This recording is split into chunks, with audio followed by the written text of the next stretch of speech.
आषाढी एकादशी, या आषाढी एकादशी निमित्त आज पंढरपुरात एक आनंदोत्सव साजरा होतोय। लाखो वारकरी या पंढरपुरीत दाखल झालेत विठुरायाच्या दर्शनाला।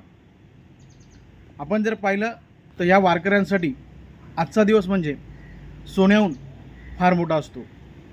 अशा वारकऱ्यांना असं होतं की कधी आम्ही पंढरपुरात पोहोचतो आणि कधी आमच्या विठुरायाला पाहतो, कधी आम्हाला दर्शन मिळतं।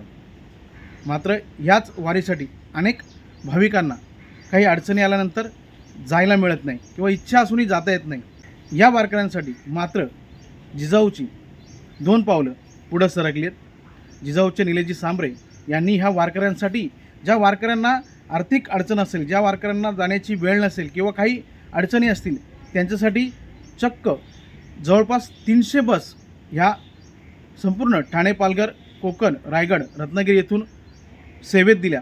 ही सेवा मोफत होती।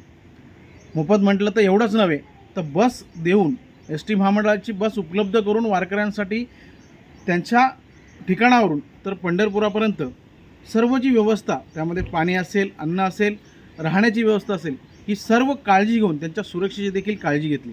आणि यामध्ये जिजाऊचे अनेक कार्यकर्ते, पदाधिकारी सहभागी झालेत। आणि यांच्याच माध्यमातून आज जवळपास हजारो वारकरी ज्यांना विठुरायाच्या दर्शनासाठी जाण्याची इच्छा होती, त्यांची इच्छा पूर्ण करण्याचं काम हे निलेजी सांबरे यांनी केलं आहे। आज हे संपूर्ण वारकरी पंढरपुरात विठुरायाचं दर्शन घेत आहेत। हे केवळ जिजाऊच्या निलेश सांबरे यांच्यामुळं शक्य झालं। आज बरेच वारकरी त्यांच्याबद्दल उल्लेख करताना त्यांना देवाच्या रूपात पाहत आहेत, त्यांचे आभार मानत आहेत। कारण अनेक असे ह्या महाराष्ट्रामध्ये आपण पाहिलं तर अनेक वारकरी, अनेक जे लोक राहतात, त्यांना ह्या विठुरायाचं दर्शन घेण्यासाठी पंढरपुरात जाण्याची फार मोठी इच्छा असते। मात्र अनेक अडचणी असल्यामुळे त्यांना जाता येत नाही। आणि अशासाठीच गेली 2 ते 3 वर्षापासून जिजाऊच्या माध्यमातून हे चांगलं असं कार्य, सेवेचं कार्य निःशुल्क आणि मोफत केलं जातं।